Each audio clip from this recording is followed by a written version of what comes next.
السلام علیکم ورحمۃ اللہ وبرکاتہ۔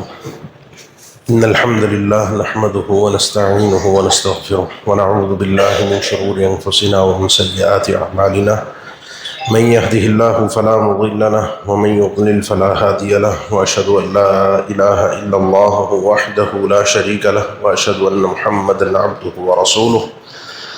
اللهم صل على محمد وعلى آل محمد كما صليت على إبراهيم وعلى آل إبراهيم إنك حميد مجيد۔ اللهم بارك على محمد وعلى آل محمد كما باركت على إبراهيم وعلى آل إبراهيم إنك حميد مجيد۔ أعوذ بالله من الشيطان الرجيم، بسم الله الرحمن الرحيم۔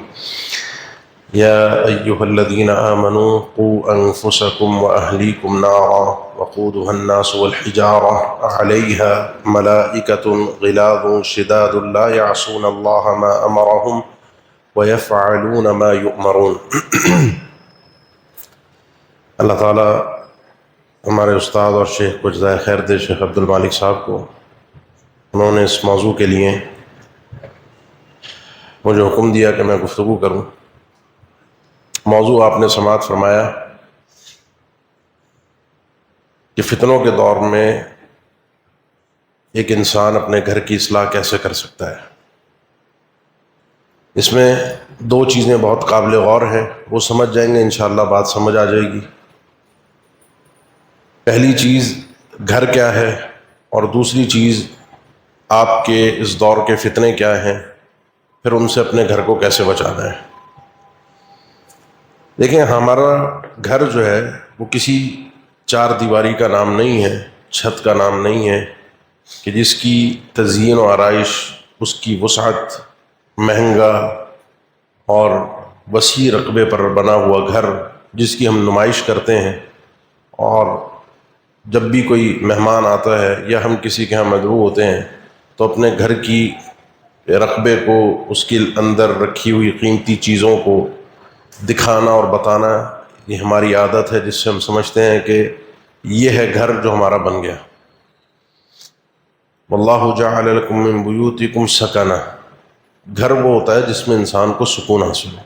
اللہ تعالیٰ نے گھر اس لیے بنایا ہے کہ انسان کو اس میں سکون حاصل ہوتا ہے۔ یہ بڑے بڑے محلات نما جو گھر ہوتے ہیں، اکثر اگر آپ کو ان میں موقع مل جائے ان کے اندر جھانکنے کا، جھانکنے سے مراد یہ کہ ان میں رہنے والوں کی زندگی کے احوال کو سمجھنے کا، تو آپ کو پتہ چلے گا وہ صرف ایک وحشت اور ویرانے کے علاوہ کوئی اور جگہ نہیں ہے۔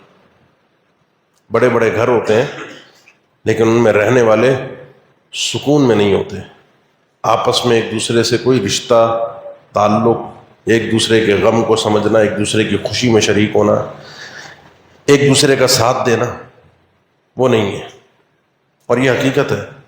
کتنے ایسے گھر ہیں یہاں آپ کے اس شہر کے اندر کہ جہاں اگر ماں اسپتال میں ہو، اور یہ مجھے ایک ساتھی نے خود بتایا جو ایک گھر میں کام کرتا تھا، ڈرائیور تھا ان کے گھر کا، دیندار آدمی تھا، کیا کہ اس گھر کی جو خاتون مالکہ تھی، شوہر باہر تھا ملک سے، وہ باہر کام کرتا تھا، بیٹا ایک تھا جوان، ماں 3 دن اسپتال میں رہی، بیمار تھی شدید، بیٹے نے ایک دفعہ بھی اسپتال آنے کی زحمت نہیں کی، پوچھا بھی نہیں کہ زندہ ہے یا مر گئی، اور بیٹا اسی گھر میں رہتا تھا۔ اس طرح کی کئی قصے کہانیاں جن کو ہم فرضی سمجھتے تھے، خیالی سمجھتے تھے، یا ہم سمجھتے تھے شاید امریکہ اور یورپ کی کہانی ہے، وہ آپ کو اپنے آس پاس اب سننے کو ملتی ہیں۔ اور یہی ان کا مقصود تھا کہ جیسے وہ برباد ہوئے ہیں، ان کے گھر برباد ہوئے ہیں، وہ ہمارے گھروں کو برباد کرنا چاہتے ہیں، کیونکہ گھر کا مفہوم ہمارے نزدیک چار دیواری، چھت، اس میں تزئین و آرائش اور خوبصورتی کو ہم نے مقصود کر لیا، جبکہ اس میں رہنے والے افراد اصل میں گھر ہوتے ہیں۔ آپ خود سوچیں، آپ میں سے کچھ ایسے ہوں گے کہ جو 30 سال، 25 سال، 35 سال پہلے چھوٹے چھوٹے گھروں کے احوال سے واقف ہوں گے کہ ان میں کتنی وسعت اور کشادگی ہوتی تھی کہ چھوٹے سے گھر میں بڑے سے بڑا کنبہ رہتا تھا۔ نہ یہ گرمی کے مسائل تھے، نہ بجلی کے مسائل تھے، نہ کوئی اور پریشانیاں ان کو تنگ کرتی تھیں، دلوں میں کشادگی ہوتی تھی، خاندان پورا چھوٹے سے گھر کے اندر اکٹھا ہوتا تھا۔ 30 35 افراد ایک چھوٹے سے گھر کے اندر، چھوٹے سے کمرے کے اندر اکٹھے ہو کر بیٹھتے تھے دعوت کے موقع پر۔ اور آج بڑے بڑے گھروں کے اندر چند افراد کو بھی سکون، اطمینان، وہ زندگی کا مزہ حاصل نہیں ہو رہا۔ سوال یہ پیدا ہوتا ہے وجہ کیا ہے؟ یہ پھر گھر تو نہ ہوا نا، گھر ہے گھر کے افراد، گھر کے رہنے والے لوگ، گھر ان سے بنتا ہے۔ گھر بنتا ہے گھر کے ایک سربراہ سے، گھر بنتا ہے ایک گھر چلانے والی خاتون سے، گھر بنتا ہے گھر کے بچوں سے۔ گھر کا اگر کوئی بڑا نہ ہو، کوئی دیکھ بھال کرنے والا نہ ہو، کوئی پوچھنے والا نہ ہو، تو گھر نہیں چل سکتا۔ اب آئیے دوسرے مسئلے کی طرف۔ مسائل کیا ہیں، فتنے کیا ہیں، اور ان کا حل کیسے ہے؟ ان کا حل بتانے سے پہلے ایک مسئلے کی طرف توجہ دلانا ضروری سمجھوں گا کہ جس سے مسئلہ حل ہو، اور وہ یہ ہے کہ گھر کا بڑا ہونا ضروری ہے۔ الرجال قوامون علی النساء بما فضل اللہ بعضهم علی بعض وبما انفقوا من اموالهم۔ دو بنیادوں پر اللہ تعالیٰ نے مردوں کو عورتوں پر قوام بنایا ہے، نگران بنایا ہے، ذمہ دار بنایا ہے، ان کے اوپر مسلط کیا ہے رب العالمین نے مرد کو۔ دو بنیادیں، ایک عطائی ہے اللہ کی طرف سے کہ جو اللہ نے صلاحیت مرد کو دی ہیں، عورتوں کی بنسبت زیادہ ان کو طاقتور بنایا ہے، اور دوسری چیز مرد کما کر لاتا ہے۔ مرد کما کر لاتا ہے، پیسہ وہ خرچ کرتا ہے، اور یہ فطرت ہے کہ جس کے ہاتھ سے پیسہ آتا ہے وہ اپنی منوانا، اپنی چلانا جانتا ہے۔ اسی لیے جن گھروں میں عورتیں کماتی ہیں ان گھروں کے احوال سے آپ اچھی طرح واقف ہوں گے کہ وہ عورت کسی کی نہیں سنتی، وہ کہتی مجھے پرواہ ہی نہیں اپنے شوہر کی۔ تو اس لیے جو مرد کماتا ہے وہ اپنی ذمہ داری کو سمجھے کہ صرف کما کر لا کر بچوں کو کھلا دینا، ان کو خوش کر دینا، ان کی ضروریات کو پورا کر دینا، یہ میری ذمہ داری نہیں ہے۔ اس کے بعد وہ گونگا بہرا بن جائے کہ گھر میں کیا ہو رہا ہے نہ وہ سن سکے، کسی چیز کی اصلاح کے لیے وہ بول نہ سکے۔ اور اس کی بہت ساری وجوہات ہیں۔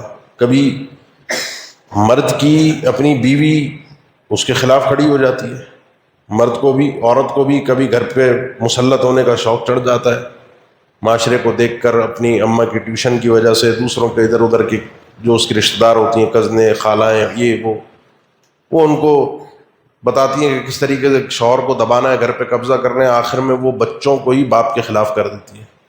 بڑی بڑی کہانیاں ہیں۔ باپ بول نہیں سکتا، گھر میں کچھ کر نہیں سکتا، یا باپ ویسے ہی گونگا بہرا بن جاتا ہے، اس کو پرواہ نہیں ہے کب بچہ آ رہا ہے، کب جا رہا ہے، کیا کر رہا ہے۔ بس یہ ہے کہ اس کو اسکول میں بٹھانا ہے، اس کو تعلیم دلوانی ہے، اچھے سے اچھے اس کے لیے بندوبست کرنے ہیں۔ کوئی اگر مفاخرہ والا آدمی ہو جو فخر کرنے والا ہوتا ہے تو بچوں کو اچھی سے اچھی چیزیں دلوانے کی کوشش کرتا ہے، جس سے وہ سمجھتا ہے میں نے اپنی ذمہ داری کو کیا کر دیا، پورا کر دیا۔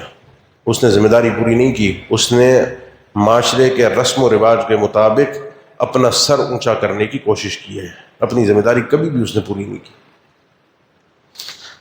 وہاں ان علاقوں میں جنہوں نے ہمارے خاندان کو برباد کرنا ہے، رشتوں کو توڑنا ہے، ان لوگوں کے ہاں گھر کا کوئی سربراہ ہو ہی نہیں سکتا، کوئی پوچھنے والا نہیں ہو سکتا، بچوں سے کوئی کچھ نہیں پوچھ سکتا، بچوں پہ کوئی زبردستی نہیں کر سکتا۔ اسی قسم کا مزاج اور ماحول ہمارے ہاں لانے کی کوشش کی جا رہی ہے۔ جتنے نوجوان بچے ہیں جو سوشل میڈیا استعمال کرتے ہیں، 12، 14، 15، 18، ان کو اتنا شعور نہیں ہوتا کیا اچھا ہے کیا برا ہے، کیونکہ ہر چمکتی چیز سونا لگتی ہے۔ سوشل میڈیا پہ اگر آپ دیکھیں تو ہمارے خاندانی رشتوں کو کس طرح سے مذاق، تفریح، اور جس کو میمز کہتے ہیں وہ، اس کے اوپر جملے کسنا، اس کو کس طریقے سے رشتوں کو ایک اس طرح بدنما بنا کے ظاہر کیا جا رہا ہے کہ ان رشتوں نے ہماری زندگی کو جکڑا ہوا ہے، ان رشتوں سے آزادی حاصل کرو۔ یہ جو پھپھو کا رشتہ ہوتا ہے گھر میں آگ لگاتی ہے، اس عورت کو گھر سے باہر نکالو، یہ ٹانگ اڑاتی ہے گھر میں آ کے، جب آتی ہے آگ لگا کر جاتی ہے۔ یہ ایک مزاج بنا ہوا ہے۔ ہمارے فلاں رشتہ دار، فلاں رشتہ، ماں یا باپ، وہ ہمیں مجبور کرتے ہیں، لہذا ان سے دور رہو۔ اور اس نوجوان نسل کو اس نشے، اس لت میں لگا دیا ہے جو موبائل کا نشہ ہے، سوشل میڈیا کا نشہ ہے۔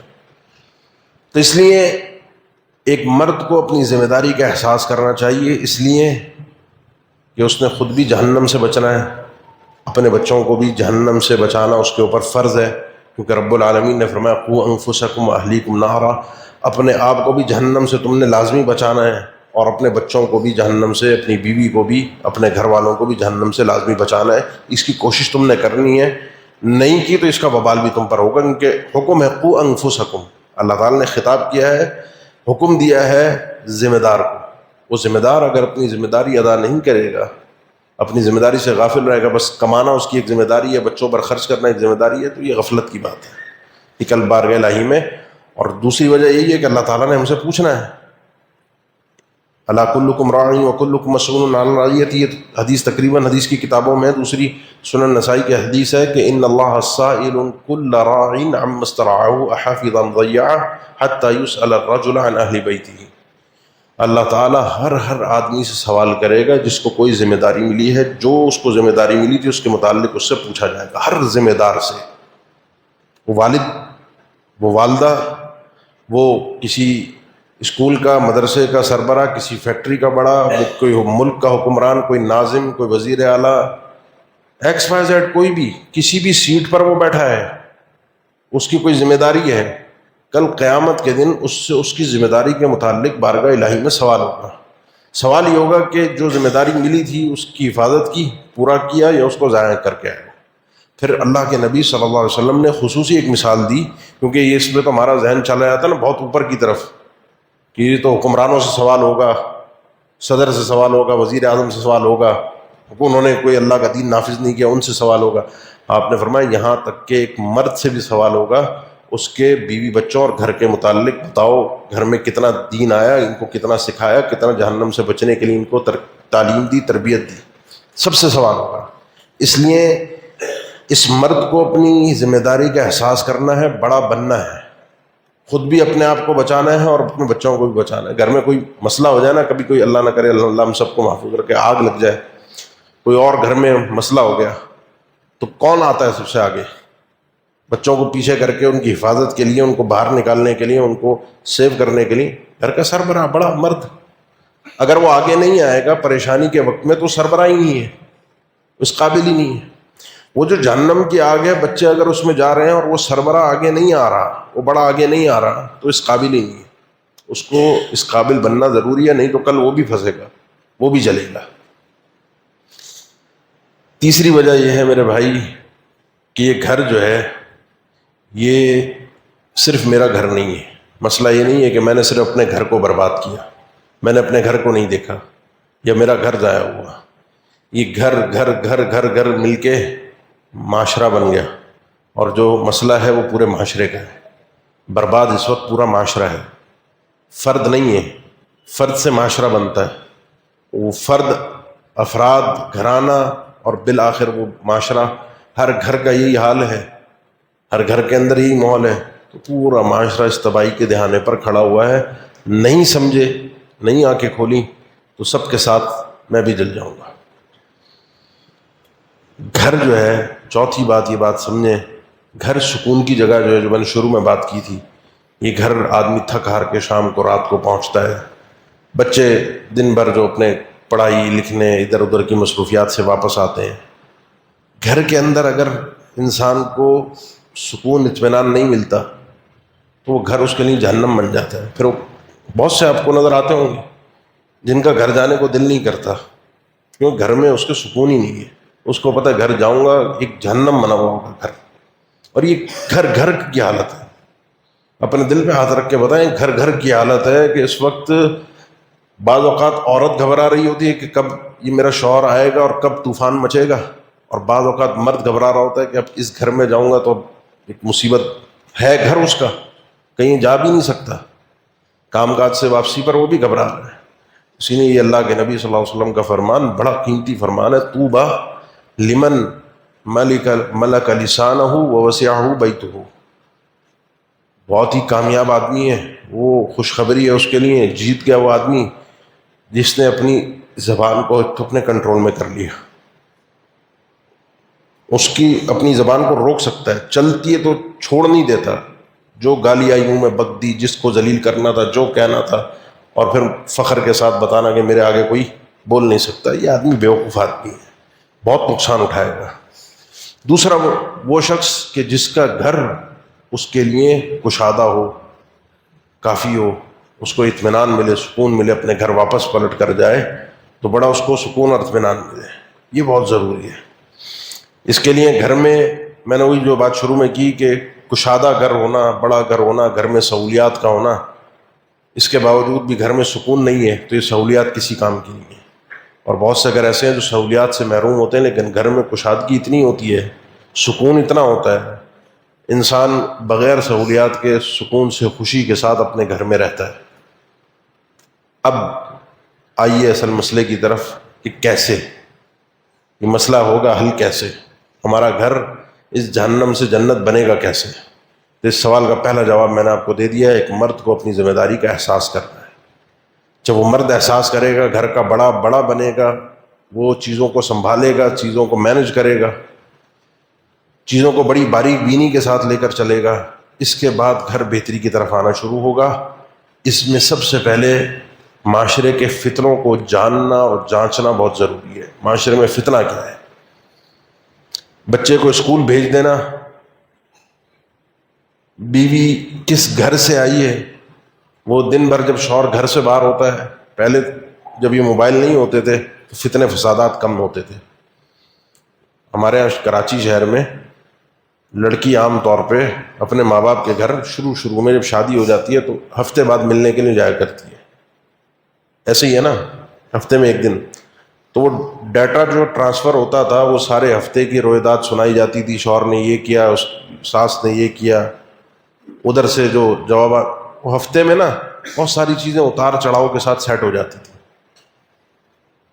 کہ ایک دن شوہر گرم تھا، ایک دن مزیدار تھا، ایک دن اس نے کچھ آئس کریم باہر کھانا کھلا دیا، وہ غصہ ٹھنڈا ہو گیا. ایک دن ساس نے سنائی، دوسرے دن ساس نے میٹھے انداز میں بات کر لی. تو وہ ہفتے بعد جب جا رہی ہے تو بہت ساری باتیں بھول چکی ہے، غصہ کہیں ٹھنڈا کہیں، تو وہ ٹرانسفر کرنے میں اس طرح سے ہوتا نہیں تھا اور آگے سے ٹیوشن اس طرح سے ملتی نہیں تھی. اب کیا ہے؟ اب ہے موبائل. ادھر کوئی بات ہوئی، ادھر موبائل اٹھایا، اماں کو فون کیا، اماں نے بتایا تم نے آگے سے پلٹ کے یوں کیوں نہیں کہا، تمہیں تو یہ کرنا چاہیے تھا. وہ اپنی بہنوں سے، اپنی کزن سے، جس سے کہاں. اب فطرہ کیا ہے اس کو سمجھنا بہت ضروری ہے. ایک عقل مند آدمی کو اس چیز کو جانچنا بہت ضروری ہے. بچہ اسکول جا رہا ہے اور اسکول میں کیا کر رہا ہے مجھے نہیں پتا، میرے گھر سے جانے کے بعد میری بیوی پیچھے کیا کر رہی ہے مجھے نہیں پتا، اور میں غافل ہوں تو مجھ سے بڑا بیوقوف تو کوئی ہے نہیں. میں اپنے گھر کو خود آگ لگا رہا ہوں. میں اگر کاروبار کرتا ہوں، دکان چلاتا ہوں اور دکان بند کر کے بھی آ جاتا ہوں، پھر بھی میری فکر دکان پر ہوتی ہے. تالا لگا ہوا ہے، دکان محفوظ ہے. اگر دکان کھلی ہوئی ہے تو کون بیٹھا ہوا ہے گلے پر، مال کہاں سے آ رہا ہے، کہاں جا رہا ہے، پیچھے سافٹ ویئر سسٹم، کیمرے، یہ وہ پوری حفاظت کے سسٹم لگتے ہیں کہ کسی طریقے سے کاروبار تباہ نہ ہو. کہیں میں غفلت میں پڑا، ادھر ورکروں نے اپنا کام دکھا دینا، اور ادھر جو گھر ہے اس کی مجھے پرواہ نہیں ہوتی کہ گھر میں کیا چل رہا ہے، کیا ہو رہا ہے، کون آ رہا ہے، کون جا رہا ہے، کس سے کیا بات ہو رہی ہے، بچے کہاں جا رہے ہیں. وہ جیسے پل رہے ہیں جانور کے بچے، اللہ تعالیٰ رحم فرمائے. جملہ بولنا نہیں چاہیے لیکن معاشرے کی عکاسی کے لیے صرف میں بول رہا ہوں، سمجھانے کے لیے. جیسے جانور کے بچے پل رہے ہوتے ہیں ویسے پل رہے ہیں، ٹھیک ہے پل رہے ہیں. گلی محلے میں جا رہے ہیں، دوستوں یاروں کے ساتھ گھوم پھر رہے ہیں. وہ تھوڑی پڑھی لکھی ایلیٹ کلاس ہو، پیسے والے لوگ ہوں، وہاں بچیوں کا یہی حال ہے، کہاں جا رہی ہے، کہاں آ رہی ہے. جا کے دیکھیں بڑے بڑے اسکول اور کالجز کے اندر، وہاں سب سے بڑی مصیبت لڑکیوں کی کیا ہے جانتے ہیں اس وقت؟ نشہ. یہ بڑے بڑے جو آپ کے اسکول یہاں قریب آپ کے علاقوں کے کھلے ہوئے ہیں، جہاں 50 ہزار روپے مہینے کی فیس ہوتی ہے، صرف فیس ہوتی ہے، باقی لوازمات چیزیں آگے پیچھے، پھر بچوں کے شوشا کے خرچے نخرے، وہ لاکھ کا حساب کتاب مہینے کا بیٹھ جاتا ہے صرف اور صرف ایک بچے پر. اس کے باوجود بھی وہ بچہ وہاں سے علم نہیں لے رہا، سیکھ نہیں رہا تربیت، وہ صرف بدتمیزی سیکھ رہا ہے، وہ صرف اپنے معاشرے کی تباہی سیکھ رہا ہے. وہ وہاں سے نشہ لے کر آ رہا ہے، وہاں کن دوستوں کے ساتھ اٹھ بیٹھ رہا ہے، کیا سیکھ رہا ہے، اور کل کو یہی لوگ ہمارے معاشرے کی باغ ڈور سنبھالیں گے.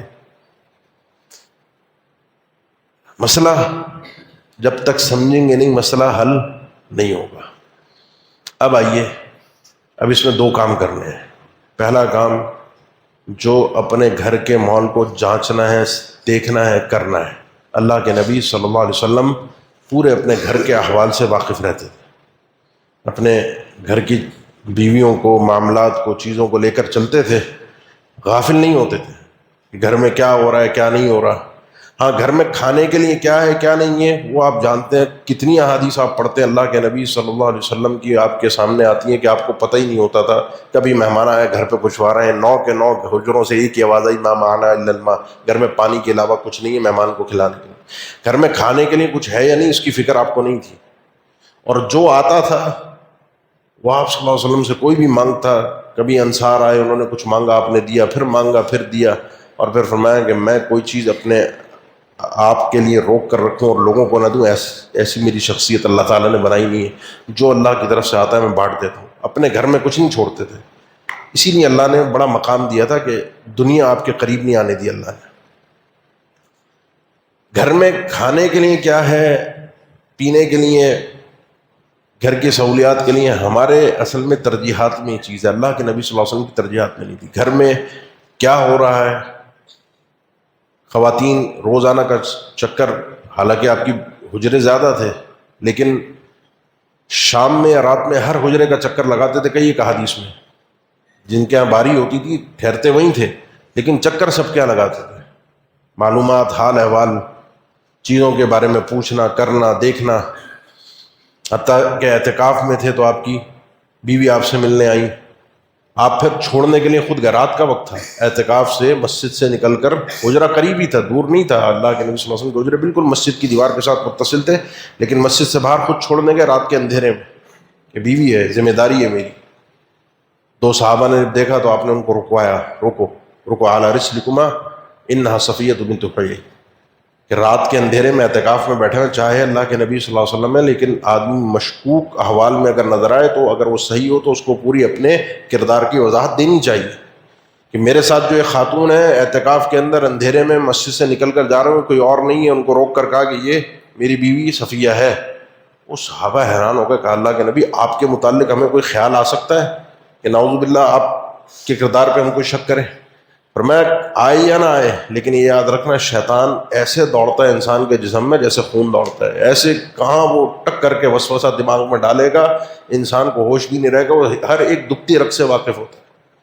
اس ذمہ داری کا احساس مرد کو کرنا بہت ضروری ہے, اپنے گھر کی خبرگیری احوال اور اس میں فوقیت دینا ان کے معاملات کو, نہ کہ ان کے کھانے پینے اور لوازمات کو, گھر کی سہولیات کو, تزئین و آرائش کو. گھر میں اے سی ہے نہیں ہے, لائٹ ہے نہیں ہے, سولر لگا دیا, پانی کا بندوبست, یہ چیز وہ چیز, یہ بھی ضروریات ہیں, یہ بھی ذمہ داری ہے. لیکن اس سے بڑھ کر ذمہ داری ان کے کردار کی ہے کہ پیچھے کیا ہو رہا ہے, میری بیوی کیا کرتی ہے, میرے بچے کیا کرتے ہیں, چھپ کر کیا کرتے ہیں, سامنے کیا کرتے ہیں, ان کی کن سے دوستی ہے. آپ اگر یہ سروے اٹھا کر دیکھیں, اللہ تعالیٰ ہم سب پر رحم فرمائے, کہ جو اس قسم کی ویب سائٹ ہیں کہ جن کو نہیں دیکھنا چاہیے, جو بالکل کوئی بغیر کسی اختلاف کے قطعی طور پر حرام ہے, کوئی کسی فرقے کا کوئی اختلاف نہیں ہے. تصویر کو چھوڑ دیں, میرا مقصود آپ سمجھ رہے ہوں گے. اگر سروے اٹھا کر دیکھیں تو دنیا کے اندر, ہمارے اس ملک کے اندر اکثر ان ویب سائٹ کے وزٹ کرنے والے لوگوں کے اندر جو ڈیٹا ان کے پاس جاتا ہے آپ کی ای میل کے ذریعے سے, وہ زیادہ تر 12 سال سے 17-18 سال کے بچے اور بچیاں ہوتے ہیں جو اس طرح کی چیزوں کو جا کر دیکھتے ہیں. اور یہ وہی بچے ہوتے ہیں جن کے اوپر ہمیں اعتماد ہوتا ہے کہ بچہ کچھ غلط نہیں کر رہا, وہ کیا کر رہا ہے, اس کے دوست کون ہیں, وہ کس طرح سے ابا کو اماں کو دھوکہ دے رہا ہے, بیوقوف بنا رہا ہے, کہانی سنا رہا ہے, پیچھے کر کیا رہا ہے, جس کی وجہ سے جرائم میں اضافہ ہو رہا ہے. بچوں کو نشے کی لت کیسے لگتی ہے, سگریٹ کی عادت کیسے لگتی ہے, گٹکا کیسے کھاتے ہیں, گالیاں کہاں سے سیکھتے ہیں, سب پتہ ہے مجھے کہاں سے سیکھ رہا ہے, لیکن میں کنٹرول نہیں کر رہا. بچہ مسجد نہیں آ رہا کیونکہ میں خود نہیں آ رہا, بچہ نماز نہیں پڑھ رہا کیونکہ میں نہیں پڑھ رہا, بچی نماز نہیں پڑھ رہی کیونکہ ماں نہیں پڑھ رہی, اور پھر بڑھاپے میں آ کر روئیں کہ بچوں نے ہمیں چھوڑ دیا, ہماری خدمت نہیں کی, بچے ہمارے دیکھتے نہیں ہیں, ہماری دوائی لا کر نہیں دیتے.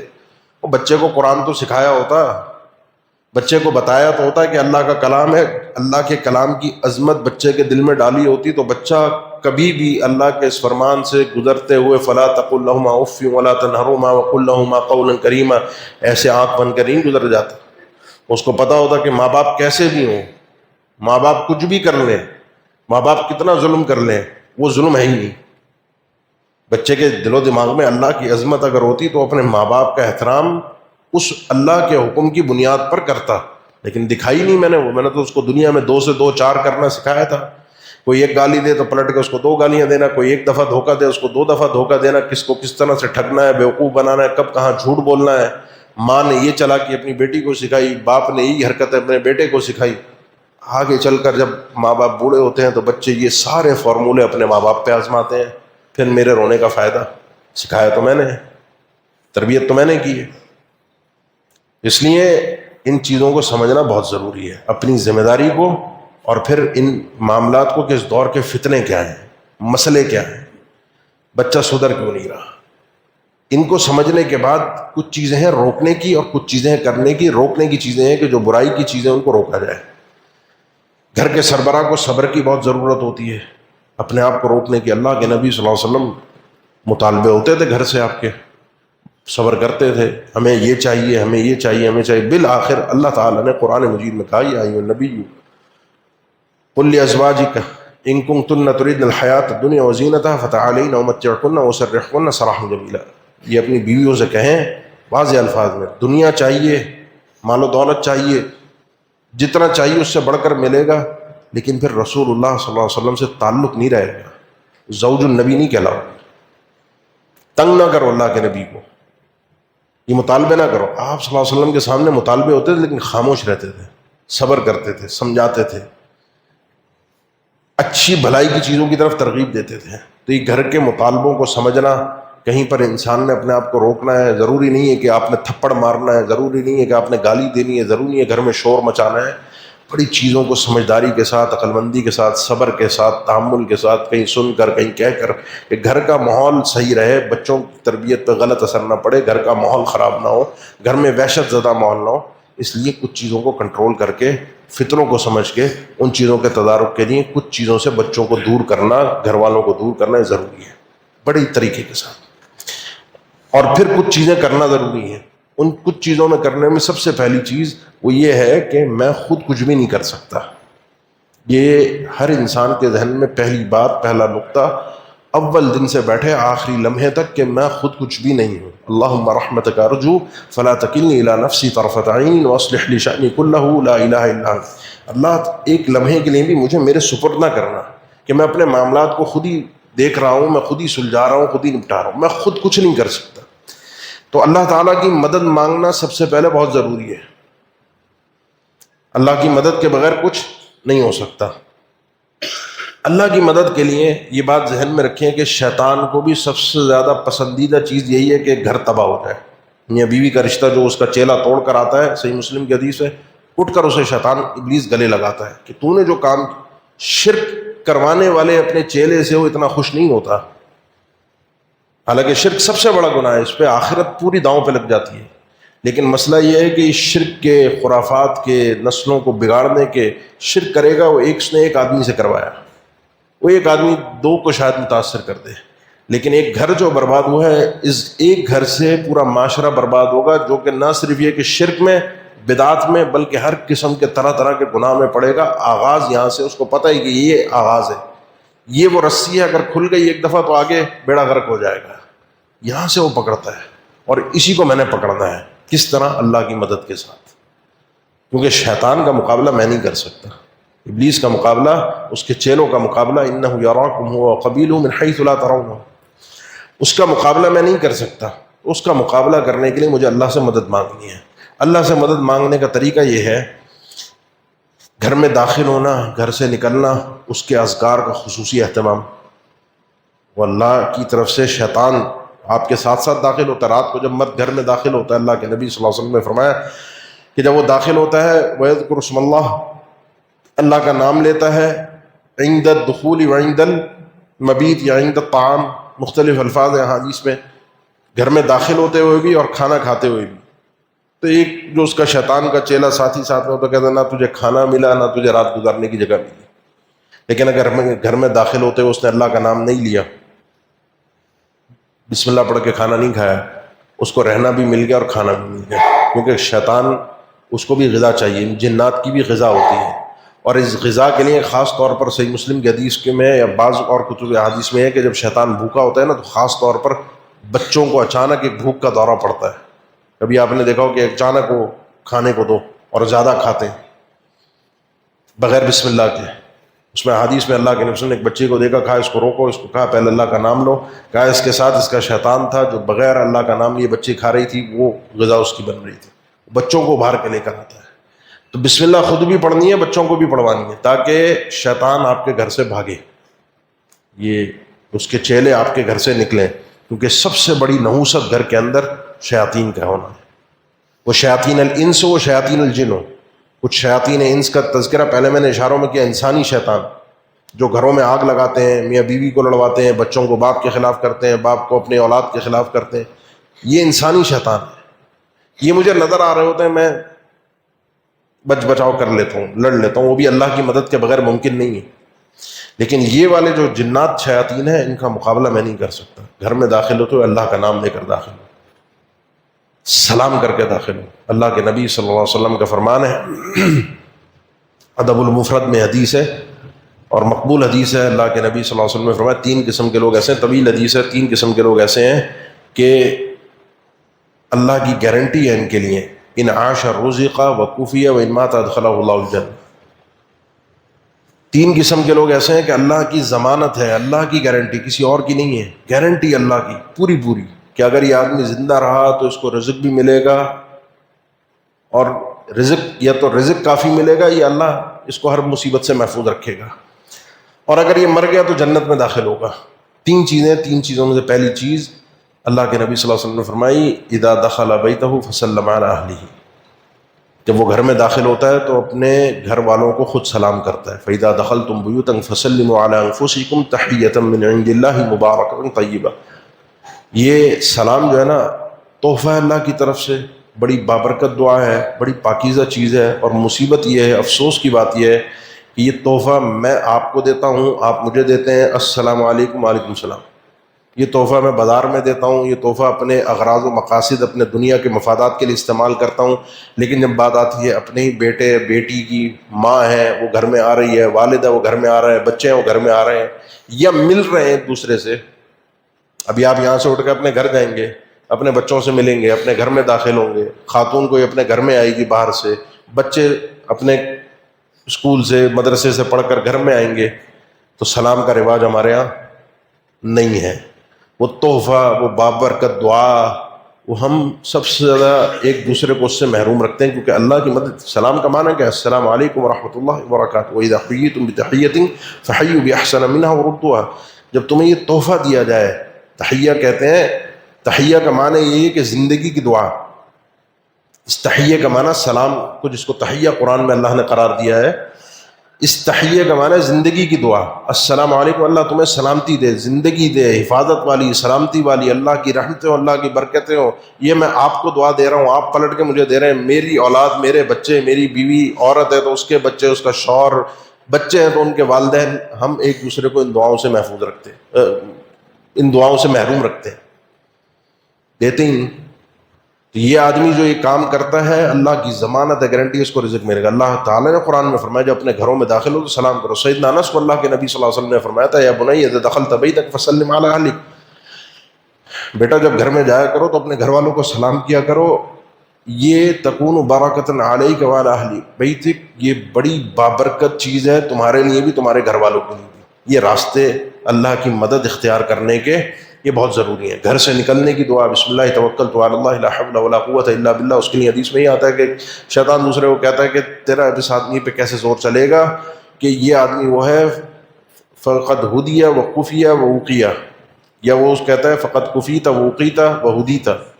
اس کا شیطان اس آدمی سے کہتا ہے کہ تو بچا بھی لیا گیا، کفایت بھی کر دیا گیا، اور تیری رہنمائی بھی کر دی، یعنی جس مقصد کے لیے تو جا رہا ہے وہ بھی تیرا محفوظ ہو گیا. پیچھے جو تیرا گھر بار ہے وہ بھی اللہ کی حفاظت میں آ گیا. بسم اللہ توکلت علی اللہ، میں اللہ کا نام لے کر نکل رہا ہوں، اس اللہ پر میں بھروسہ کرتا ہوں. کوئی خیر، کوئی فائدہ اور کوئی کسی نقصان سے بچنا اس کی توفیق کے بغیر ممکن نہیں ہے. لا حول ولا قوت الا باللہ. اتنے چھوٹے سے الفاظ میں پوری دنیا اور آخرت کے سارے فائدوں کو کتنے لوگ ہم میں سے اہتمام کرتے ہیں. اپنے بچوں کے لیے فائدہ سوچنا ہے تو دعا پیچھے پڑھ کر نکلیں کہ اللہ ان کی حفاظت فرمائے، پھر وہ شرور اور آفات سے شیاطین انس اور شیاطین جن سے محفوظ رہیں گے۔ اللہ کے نبی صلی اللہ علیہ وسلم نے فرمایا اپنے گھروں کو قبرستان نہ بناؤ، صحیح مسلم کی حدیث ہے لا تجعلوا بیوتکم مقابر، اپنے گھروں کو قبرستان نہ بناؤ۔ کیوں؟ کیونکہ جس گھر میں سورہ بقرہ پڑھی جاتی ہے اس میں شیطان فإن الشیطان ينفر من البیت الذی تقرأ فیہ سورۃ البقرہ، جس گھر میں سورہ بقرہ پڑھی جاتی ہے شیطان بھاگ جاتا ہے۔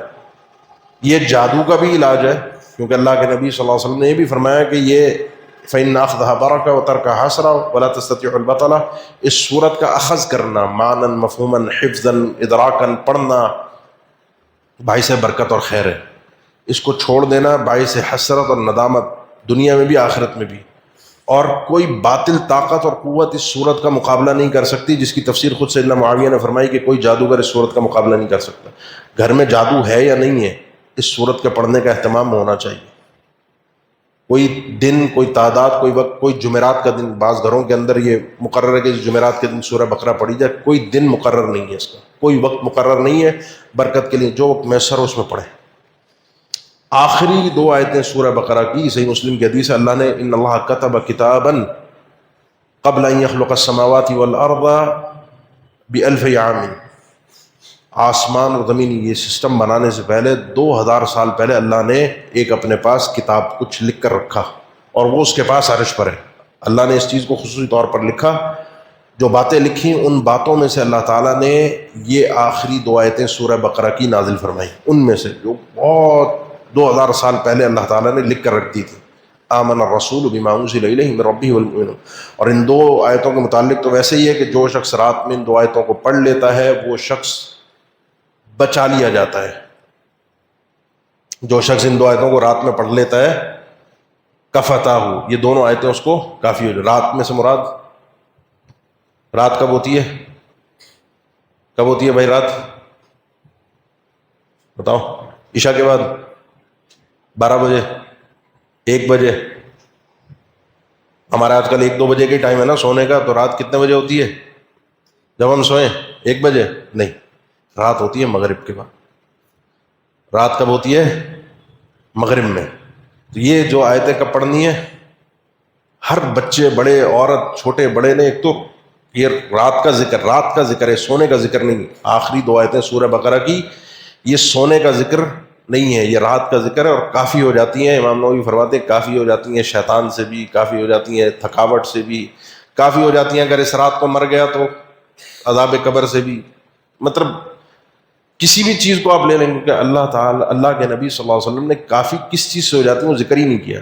جب کس چیز سے ہو جاتی ہیں ذکر ہی نہیں ہے تو ہر چیز سے۔ پھر جو حدیث میں بتا رہا تھا کہ اللہ تعالیٰ نے یہ جو دو آیتیں نازل فرمائی ہیں اس خزانے سے نازل فرمائی جو اس کے پاس عرش میں ہے۔ 2000 سال پہلے اللہ کے نبی صلی اللہ علیہ وسلم نے فرمایا جس گھر میں 3 راتوں تک، یہ مسند احمد کی صحیح حدیث ہے، 3 راتوں تک جس گھر کے اندر یہ 2 آیتیں پڑھی جائیں اس کے قریب شیطان نہیں آتا، وہ چاہے انشاءاللہ یہ شیاطین جن تو مراد ہے ہی ہیں، اللہ کی رحمت سے امید ہے کہ اللہ ہم سے ان 2 آیتوں کی، ان اذکار کی برکت سے شیاطین انس جو انسانی شیطان ہے اللہ تعالیٰ ہمیں ان سے بھی محفوظ رکھے۔ وہ جو گھروں میں آگ لگاتے ہیں، میرے بچوں کو برباد کرتے ہیں، غلط راہ پر لے کر جاتے ہیں، مجھے میرے گھر کا سکون برباد کرتے ہیں۔ یہ اہتمامات شیطان کے بچنے کے لیے، شیطان کے شر سے بچنے کے لیے میں نے کرنے ہیں۔ پھر اپنی ذمہ داری کا احساس، رحم اللہ عمران، اللہ تعالیٰ رحمت فرمائے اس آدمی پر جو رات کو اٹھتا ہے اور خود 2 رکعت پڑھتا ہے، اپنی بیوی کو اٹھاتا ہے۔ اللہ اس عورت پر اپنی خاص رحمت فرمائے جو رات کو اٹھتی ہے، خود نماز پڑھتی ہے اور اپنے شوہر کو اٹھاتی ہے۔ اللہ کے نبی صلی اللہ علیہ وسلم نے خود اپنی بیویوں کے متعلق فرمایا، خود سیدہ عائشہ کو اکثر اٹھاتے تو قومی فاوتری، اٹھ جاؤ فجر ہونے والی ہے، نماز پڑھ لو، وتر پڑھ لو۔ پہلے سوتی نہیں، جو سنت ہے یا نوفل ہے چلو ٹھیک ہے، وہ اتنی سختی نہیں کی، لیکن جب فجر کی اذان کا وقت ہونے لگے تو اٹھائیں، وتر پڑھے۔ یہ مرد کی ذمہ داری ہے، خود بھی نماز کے لیے اٹھے، اپنی بیوی کو بھی اٹھائے، اپنے بچوں کو بھی اٹھائے۔ نماز کے لیے اٹھانا لازمی ہے، نماز کے لیے جلدی سنانا بھی پھر لازمی ہے۔ نماز کے لیے آدمی فجر کے لیے اس وقت تک نہیں اٹھ سکتا جب تک رات کو جلدی نہ سوئے۔ بہت سے لوگ شکایت کرتے ہیں فجر میں اٹھا نہیں جاتا، آنکھ نہیں کھلتی۔ کیوں نہیں اٹھا جاتا؟ اور سوتے ہی رات کو 2-2:30 بجے، 2-2:30 بجے سوئے گا تو 4:30-5 بجے اٹھ سکتا ہے۔ اگر سوئے گا وہ 10:30-11 بجے تو آرام سے 4-4:30 بجے اس کی آرام سے خود ہی آنکھ کھلے گی، خود ہی آنکھ کھلے گی۔ تو جلدی سلانا بھی مرد کی ذمہ داری ہے، جلدی اٹھانا بھی مرد کی ذمہ داری ہے، نماز پڑھوانا بھی۔ آپ صلی اللہ علیہ وسلم نے فرمایا کہ یہ صاحب حجرات کو کوئی اٹھائے، یہ اٹھیں، کوئی اللہ کا ذکر کرے۔ اللہ تعالیٰ نے کیا خزائن نازل فرمائے، اور کیا عرب کے لیے ویل للعرب والی جو حدیث آپ سنتے ہیں اسی میں مطلب ذمہ داری کا احساس کرنا، اللہ کی رحمت کو اپنے گھر میں لانے کے لیے وہ سارے اسباب و ذرائع اختیار کرنا جو اللہ کی رحمت کو حاصل مجھے کر سکے۔ ان ساری چیزوں کو سمجھنا کہ جو چیزیں حسی اور معنوی جو نظر آ رہے ہیں فتنے، یا جو معنوی فتنے شیاطین کے، جو غیر محسوس فتنے یا محسوس ہونے والے فتنے ہیں، ان سے قوا انفسکم واہلیکم نارا، وہ جو آیت میں نے شروع میں پڑھی تھی، کیوں کرنا ہے؟ کیونکہ میرے لیے بھی جہنم سے بچنا لازمی ہے، اور میرے لیے اپنے بچوں کو بچانا بھی لازمی ہے۔ کئی ایک اہل علم ذکر کر کے آئے ہیں کہ خواتین میں سے خاتون تھیں سلف میں، وہ اپنے بچوں کو جب فجر کے لیے اٹھاتی تھی تو یہ کہتی تھی اٹھ جاؤ، میں نہیں چاہتی کہ ہم میں سے کوئی بھی جنت میں جانے سے پیچھے رہ جائے، میں چاہتی ہوں کہ میں جنت میں تم سب کے ساتھ جاؤں، اپنے بچوں کے ساتھ۔ اور یہی جملہ کہہ کر وہ اپنے بچوں کو اٹھاتی تھی کہ تم میں سے کوئی شخص جنت میں جانے سے پیچھے نہ رہ جائے۔ کتنے ہم میں سے جن کی یہ سوچ ہے کہ اللہ ہماری آخرت بھی اچھی فرما دے، اللہ ہماری دنیا بھی اچھی فرما دے، اور آخری چیز کرنے کی ہے۔ یہ تو سارے وہ کام تھے جو کرنے ہیں، جو درمیان میں نے ذکر کیا، اللہ سے دعا، اللہ سے دعا، دعوت الوالد لولدہ، باپ کی اپنے بچوں کے لیے دعا اللہ کے ہاں قابل قبول ہے، مقبول دعاؤں میں سے، مستجاب الدعوات ہے۔ ایک باپ اپنے بچوں کے لیے دعا کر رہا ہو تو وہ مستجاب، وہ ولی اللہ اپنے بچوں کے لیے مستجاب الدعوات ہے۔ اسی طریقے سے ایک ماں کی اپنے بچے کے لیے دعائیں، کتنے ہم میں سے جو ان کوششوں کے ساتھ بچوں کے لیے دعاؤں کا اہتمام کرتے ہیں۔ اور یقین جانیے آپ کی اپنے بچوں کے لیے دعائیں ان کے لیے ناممکن کو ممکن بنا سکتی ہیں اللہ تعالیٰ کی طرف سے۔ اللہ تعالیٰ کا جب دروازہ آپ کھٹکھٹاتے ہیں، اللہ کے سامنے اپنی لاچاری اور بے بسی ذکر کرتے ہیں، اللہ میں کچھ نہیں کر سکتا، تو میرا بھی ہے اور تو میری اولاد کا بھی ہے، میرا یہ بھی مسئلہ ہے، میرے بچوں کا مسئلہ ہے، مجھے ان کی راحت سے میری آنکھوں کو ٹھنڈا کر دے۔ جب اللہ آپ کی اس لاچاری اور بے بسی کو دیکھتا ہے، یا ایھا الناس انتم الفقراء الی اللہ واللہ هو الغنی الحمید، اللہ کو اپنا ایک کبر، اپنا یہ غنا، اللہ کو اپنی یہ تعریف، اپنی یہ بڑائی، یہ کبریائی، اور بندے کا یہ عجز، یہ تواضع، اللہ کے سامنے جھکنا، اللہ کے سامنے اپنی لاچاری اور بے بسی، اللہ کو بڑا پسند ہے۔ اور دعاؤں کی روح یہی ہے۔ اس کوشش کے ساتھ جب بندہ مانگتا ہے تو پھر دیکھیں آپ کے بچے کے لیے اللہ تعالیٰ کیسے ناممکن کو ممکن کرتا ہے، کیسے اس کی گمراہی کو ہدایت میں بدلتا ہے، کیسے اس کی بیماری کو عافیت میں تبدیل کرتا ہے، کیسے اللہ تعالیٰ اس کی دنیا کی ناکامی کو کامیابی میں بدلتا ہے۔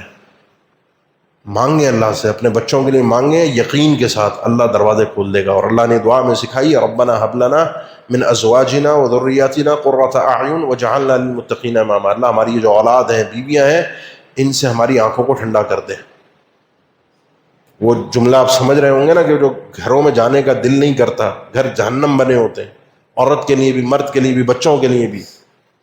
بعض بچے ایسے ہیں جو بڑے ہو گئے، شعور والے ہو گئے، وہ اپنے ماں باپ کے جھگڑوں سے اس قدر پریشان اور تنگ ہوتے ہیں کہ وہ نفسیاتی مریض بن جاتے ہیں۔ اور کئیوں کے سوالات آتے ہیں ہمارے پاس، بچوں کے بھی بڑوں کے بھی، گھر کے جہنم نما ماحول سے تنگ آ کر، تو اللہ سے مدد نہیں مانگتے۔ نماز کے اندر تحیات میں آپ بیٹھتے ہیں، تشہد میں آپ بیٹھتے ہیں تو ربنا ہب لنا من ازواجنا وذریاتنا قرۃ اعین وجعلنا للمتقین اماما، یہ دعا آپ مانگیں، اپنے لیے مانگیں، اپنے والدین کے لیے، رب ارحمہما کما ربیانی صغیرا۔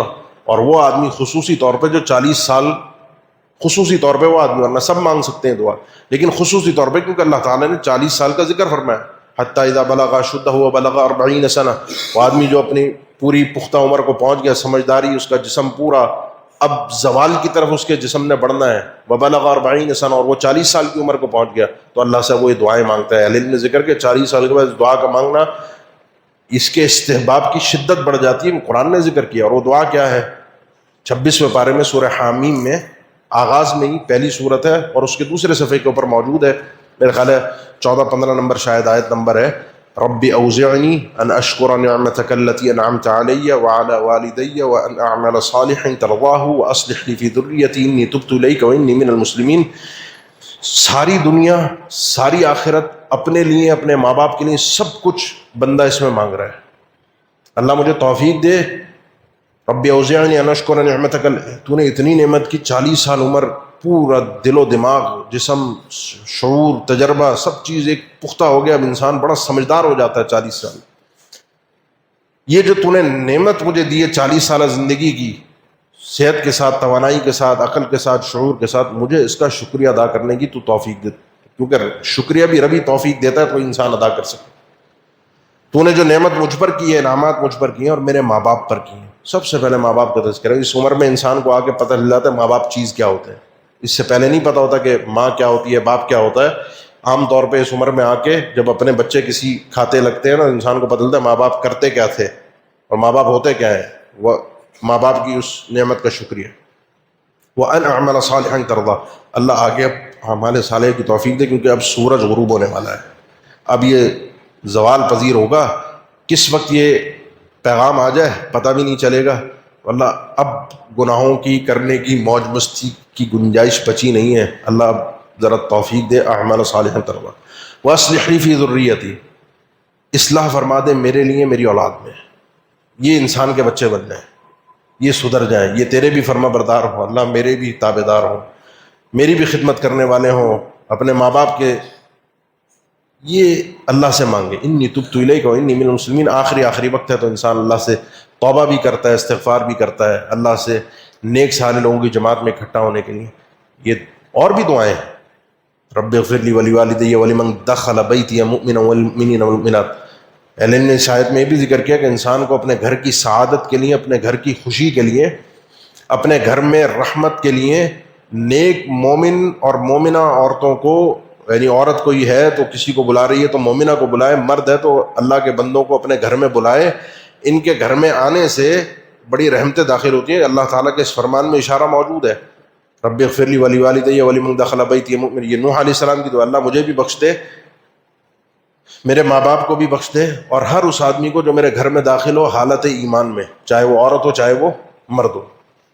ان کے لیے دعا بھی ہے، اور ان کے آنے سے گھر میں بڑی خیر بھی آتی ہے، نیک لوگوں کے گھر میں آنے سے۔ تو ان کے لیے دعاؤں کے لیے کئی ایک الفاظ احادیث میں بھی وارد ہیں، ان دعاؤں کا اہتمام کرنا، گھر کے لیے وہ سارے کام کرنا جو گھر میں اللہ کی طرف سے غیبی مدد، اللہ کی طرف سے غیبی رحمت، انسان کو اپنی شعور اور اپنی سمجھ کا پورا ادراک کر کے اپنے گھر میں سکون اور اہتمام، سکون کا، راحت کا اہتمام کرنا، اور یہ مفاہیم سمجھنا کہ کیا چیز سہولت کی ہوتی ہے۔ ظاہری سہولتیں، خوبصورتیاں، گھر میں اے سی کا لگ جانا، یہ سہولت نہیں ہے جب تک گھر کے اندر دل کا سکون نہ ہو، اور دل کا سکون اللہ کی مدد کے بغیر، اعمال صالحہ کے بغیر، اللہ کے قرب کے بغیر ممکن نہیں ہے۔ جب تک یہ چیزیں ہم نہیں سمجھیں گے، ان چیزوں کا ادراک نہیں کریں گے، اپنی ذمہ داری کا احساس نہیں کریں گے، جیسے چل رہا ہے جان چھڑانا اپنے کاموں سے، اپنی ذمہ داری سے، کیونکہ ہماری نسلوں کے اندر اب ہم لوگ جو ہیں، اور ہمارے بعد والی نسل تو اللہ تعالیٰ رحم فرما دے، کام چور ہڈ حرام، یہ دو لفظ میں اس لیے کھلے عام انی انا النذیر العریان، کھلے ننگے الفاظ اس لیے بول رہا ہوں تاکہ مسئلے کی سنگینی کا احساس ہو، کہ ہم اپنے کاموں سے اپنی جان چھڑاتے ہیں، بھاگتے ہیں ذمہ داری سے، اپنے کام سے۔ کیوں؟ سہولت، راحت، سونے کو مل جائے، موبائل استعمال کرنے کو مل جائے، سوشل میڈیا میں غرق ہونے کو ٹائم مل جائے، اپنے دوستوں کے ساتھ موج مستی کا ٹائم مل جائے۔ تو جب تک میں اپنی ذمہ داری کا احساس نہیں کروں گا تو میرے گھر میں لگی ہوئی آگ کو جب میں خود نہیں چاہتا کہ بجھاؤں، کوئی اور بجھانے نہیں آئے گا، بلکہ دنیا اور آگ لگانے والی ہوتی ہے۔ اللہ تعالیٰ ہم سب کو اپنے گھروں میں اطمینان اور سکون والی زندگی عطا فرما دے۔ اس دعا کو بھی ربنا آتنا فی الدنیا حسنہ وفی الآخرۃ حسنہ وقنا عذاب النار، اپنے بچوں کو، اپنی بیوی کو، اپنے گھر کو ذہن میں رکھ کے ان کو ملا کر، جس نیت کے ساتھ، یہ اتنی جامع دعا ہے، جس نیت کے ساتھ کی جائے اس کی افادیت بندے کو حاصل ہوتی ہے۔ تو یہی دعا، اسی جملے پر میں اختتام کرتا ہوں، ربنا آتنا فی الدنیا حسنہ وفی الآخرۃ حسنہ وقنا عذاب النار۔ اللہ آپ تمام بھائیوں کو جزائے خیر دے، اس ادارے کے منتظمین کو، ہمارے شیخ کو۔